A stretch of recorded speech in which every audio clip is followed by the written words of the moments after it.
जय हिंद। एक बार फिर से आपका स्वागत है आपके YouTube channel physics with Ravi पे। आज हम लोग अगली कक्षा में एक समान वैद्युत क्षेत्र में वैद्युत ध्रुव पर लगने वाले बल युग्म आघूर्ण के बारे में पढ़ेंगे। आइए देखते हैं। पिछली कक्षा में हम लोग वैद्युत ध्रुव और वैद्युत ध्रुव के आघूर्ण के बारे में पढ़ लिए थे। वैद्युत ध्रुव का आघूर्ण P बराबर Q इंटू 2L आया था। इसे आप लोग याद रखेंगे, इस डेरिवेशन में इसका काम आएगा। चलिए देखते हैं क्या होता है वैद्युत ध्रुव का बल युग्म आघूर्ण। सबसे पहले हम लोग एक फिगर ड्रा कर लेंगे। फिगर में एक समान वैद्युत क्षेत्र बना लेंगे और इस एक समान वैद्युत क्षेत्र में हम लोग एक वैद्युत द्विध्रुव रख देंगे जिसकी लंबाई कितनी होती है 2L, और इस क्षेत्र से थीटा कोण पर रखा है। इधर होगा -Q और यहाँ पे होगा +Q। तो फिगर के बारे में लिख लेंगे। माना एक समान वैद्युत क्षेत्र E है जिसमें एक वैद्युत द्विध्रुव क्षेत्र से थीटा कोण पर रखा है। फिर से माना एक समान वैद्युत क्षेत्र E है जिसमें एक वैद्युत द्विध्रुव क्षेत्र से थीटा कोण पर रखा है। फिगर के बारे में हो गया। अब हम लोग डेरिवेशन करेंगे। एक चीज समझना, जब ये वैद्युत क्षेत्र में रखा है तो इस आवेश पे इस दिशा में बल लगेगा और नीचे वाले आवेश पे इस साइड में एक बल लगेगा। इस वैद्युत क्षेत्र में जैसे ही रखा है, वैद्युत क्षेत्र इसे घुमाने का प्रयास करेगा और जब घुमाएगा तो बल युग्म आघूर्ण आ जाएगा। बल आघूर्ण के बारे में आप लोग कक्षा 11 में पढ़ चुके हैं। आइए देखते हैं किसी आवेश पर कितना बल लगता है। F equal Q into E। कैसे? आपने पढ़ा है फार्मूला E बराबर F बाई Q। तो यहीं से आ गया है F इक्वल QE। लिखेंगे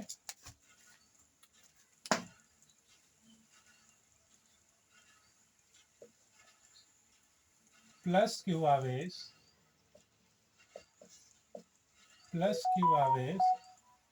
के कारण या प्लस Q आवेश पर लगने वाला बल आघूर्ण टाउ बराबर क्या होता है? बल आघूर्ण का सूत्र कक्षा 11 में आपने पढ़ा है, बल गुणे क्रिया रेखा से लंबवत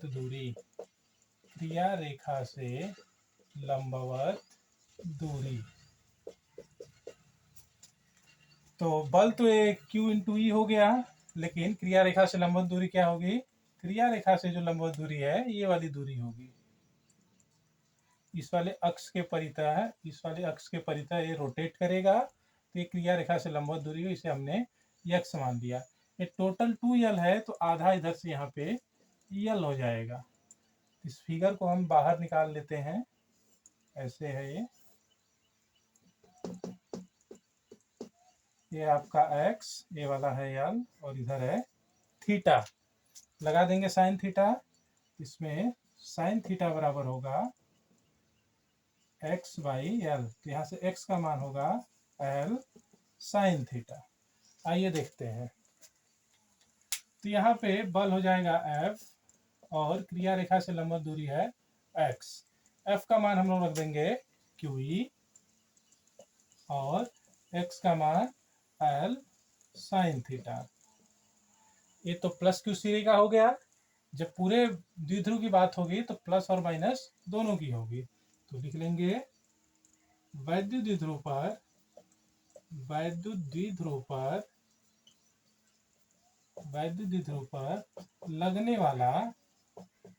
लगने वाला बल युग्म आघूर्ण, इसे हम लोग टाउ डैश कर लेते हैं। लगने वाला बल युग्म आघूर्ण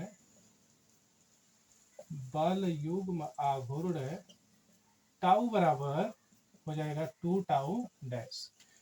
जितना प्लस Q वाले का होगा उतना ही माइनस Q वाले का होगा, इसलिए हमने प्लस Q का निकाल के उसका दोगुना कर दिया। इसकी क्रिया रेखा से लंबवत दूरी ये वाली होगी, ये भी उतना ही आएगा। तो हो जाएगा 2 इंटू टाउ डैश का मान है QE Q E L sine theta. अब अभी आपने पढ़ा है कि 2QL मिलके P हो जाता है, हो जाएगा 2Q और L मिलके हो जाएगा P, बच जाएगा E sine theta. E sine theta, तो टाउ का मान हो गया PE साइन थीटा, ब्रैकेट में लिख देंगे P इक्वल 2QL। अच्छा, आप इसे वेक्टर फॉर्म में भी लिख सकते हो। कक्षा 11 में आपने पढ़ा होगा A डॉट बी और A क्रॉस बी। क्या आया था? A डॉट बी बराबर ए बी कॉस थीटा और A क्रॉस बी बराबर ए बी साइन थीटा। यहाँ से साइन थीटा के फॉर्म में है, तो इसे हम लोग लिख सकते हैं tau equal vector P cross vector E। ये हो गया आपका वेक्टर फॉर्म में, नोट कीजिए।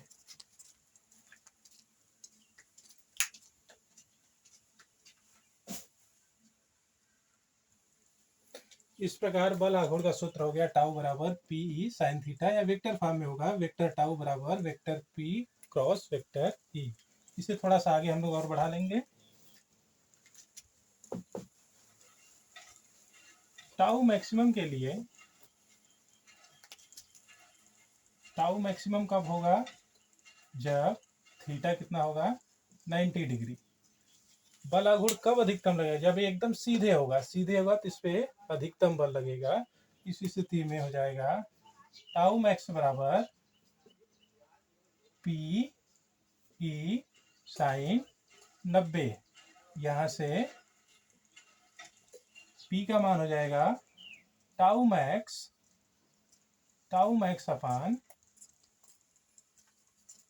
अपान E, या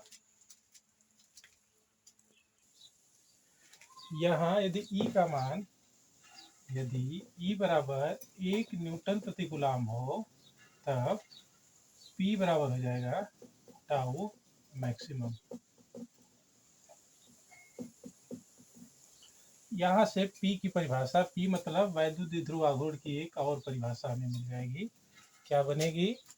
एकांक वैद्युत क्षेत्र में, क्षेत्र से कितने कोण पर? 90 डिग्री के कोण पर। 90 डिग्री कहें या लंबवत कहें, तो परिभाषा होगी एकांक वैद्युत क्षेत्र में क्षेत्र के लंबवत रखे वैद्युत द्विध्रुव पर लगने वाले अधिकतम बल आघूर्ण को ही वैद्युत द्विध्रुव का आघूर्ण कहते हैं। अब ये यहीं पे खत्म हो जाता है। अब हम लोग वैद्युत द्विध्रुव के अक्ष में वैद्युत क्षेत्र की तीव्रता निकालेंगे। देखते हैं।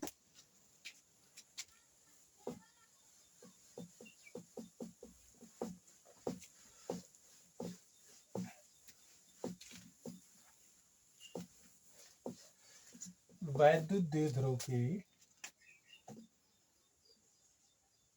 वैद्युत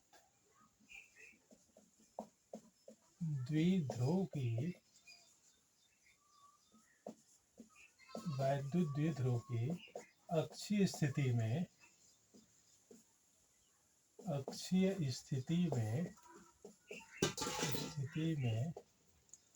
वैद्युत क्षेत्र की तीव्रता,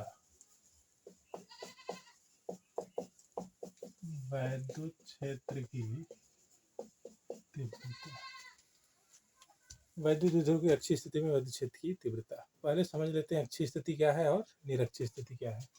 मान लीजिए कोई वैद्युत द्विध्रुव है जो -Q और +Q आवेश से मिलकर बना है, तो आप इसके सीध में ऐसे चले जाओगे तो हो जाएगी इसकी अक्षीय स्थिति, और ठीक भी इससे ऊपर चले जाओगे तो ये हो जाएगी निरक्षीय स्थिति। ठीक है,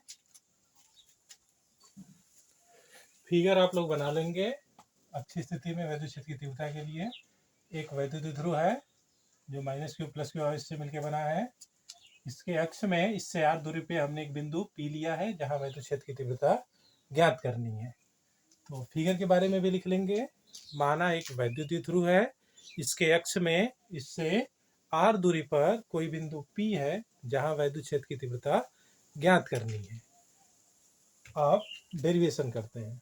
एक चीज ध्यान देना, इस बिंदु P पे दो वैद्युत क्षेत्र होंगे, एक +Q के कारण और एक -Q के कारण। लेकिन देख लेते हैं। जो प्लस क्यू के कारण वैद्युत क्षेत्र होगा, आपको पता है कि जो वैद्युत क्षेत्र है वो प्लस आवेश से दूर और माइनस आवेश की ओर होता है। तो जब आप बिंदु P पे आएंगे तो प्लस क्यू आवेश का जो वैद्युत क्षेत्र होगा उसकी दिशा इधर होगी, हमने E1 मान लिया, और माइनस क्यू आवेश के कारण जो वैद्युत क्षेत्र होगा उसकी दिशा इधर होगी, उसको हमने E2 मान लिया। लिखेंगे प्लस क्यू आवेश के कारण, प्लस क्यू आवेश के कारण, आवेश के कारण बिंदु P पर वैद्युत क्षेत्र की तीव्रता, वैद्युत क्षेत्र की तीव्रता E1 बराबर, क्या होता है वैद्युत क्षेत्र की तीव्रता का सूत्र आपको पता होगा, E बराबर 1/4πε0 Q बटा R स्क्वायर। तो जब आप प्लस क्यू से लोगे तो प्लस क्यू से दूरी ये वाली होगी, इतनी दूरी होगी, और इतनी दूरी निकालने के लिए टोटल आर में से हम लोग इतना आधा यल निकाल देंगे। टोटल आर है, आर में से इस यल वाले पोर्शन को निकाल देंगे तो हमें ये वाली दूरी का पता चल जाएगा। इसका मान होगा आर माइनस यल। तो लिखेंगे वैद्युत क्षेत्र की तीव्रता E1 बराबर 1/4πε0 Q अपान आर माइनस यल का स्क्वायर। इसी प्रकार माइनस क्यू आवेश के लिए भी लिख लेंगे। माइनस क्यू आवेश के कारण, माइनस क्यू आवेश के कारण, आवेश के कारण बिंदु P पर वैद्युत क्षेत्र की तीव्रता, वैद्युत क्षेत्र की तीव्रता, इसे हम लोग E2 से लिख लेते हैं। तो E2 बराबर होगा 1/4πε0 Q अपान, जब माइनस क्यू के लिए दूरी आप लोगे तो ये दूरी यहाँ से यहाँ तक R और इसके बाद ये यल, तो टोटल दूरी हो जाएगी R प्लस यल, हो जाएगी R प्लस यल का स्क्वायर। अब बिंदु P पर परिणामी वैद्युत क्षेत्र देख रहे हो कि दिशा दोनों की अपोजिट है, तो परिणामी निकालने के लिए दोनों का अंतर करना होगा। लिखेंगे बिंदु P पर, बिंदु P पर परिणामी वैद्युत क्षेत्र, परिणामी वैद्युत क्षेत्र E बराबर, क्या करें, E1 माइनस E2 करें कि E2 माइनस E1 करें, जो बड़ा होता है उसमें से छोटे वाले घटा देते हैं। देखिए इसका हर छोटा है इसलिए E1 बड़ा हो जाएगा, इसका हर बड़ा इसलिए E2 छोटा हो जाएगा। तो बड़े में से छोटा घटाते हैं इसलिए हो जाएगा E1 माइनस E2। E1 का मान 1/4πε0 Q अपान R माइनस यल का स्क्वायर माइनस 1/4πε0 Q अपान R प्लस यल का स्क्वायर। इसे और अच्छे सॉल्व कर लेंगे हम लोग। तो E बराबर मिलेगा हमें, E बराबर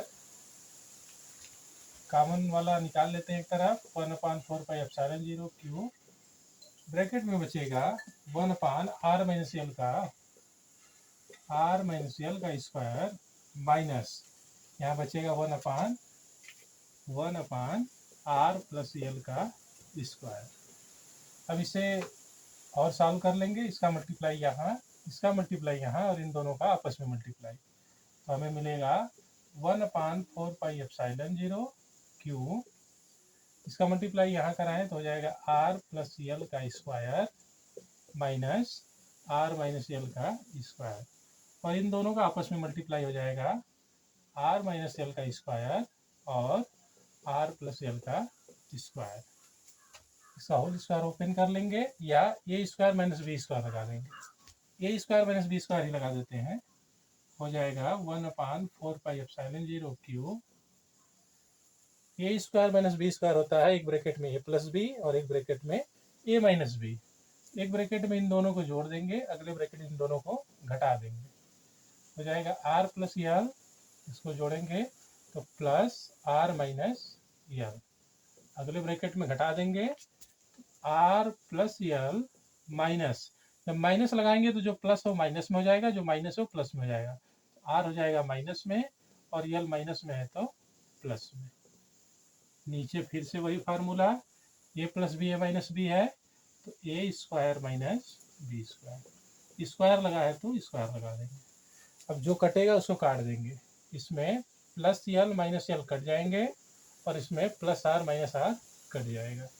तो हमें मिलेगा 1/4πε0 Q into R plus R 2r into L plus L 2l और अपान में R square minus L square का होल स्क्वायर। अब यदि यल बहुत छोटा हो आर की तुलना में तब यल स्क्वायर को हम लोग नगण्य कर लेंगे। आइए देखते हैं।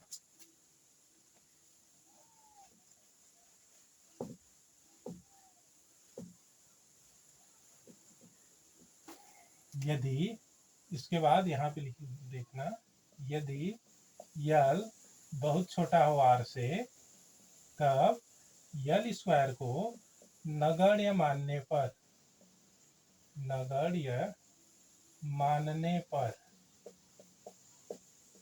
यल स्क्वायर को हटा देंगे यहाँ से, तो हमें मिलेगा ई बराबर 1/4πε0। एक चीज और, Q और 2l दोनों को मिला के हम लोग P लिख देंगे, तो हो जाएगा P इंटू 2r अपान यल स्क्वायर को हटा दिया तो आर स्क्वायर का स्क्वायर।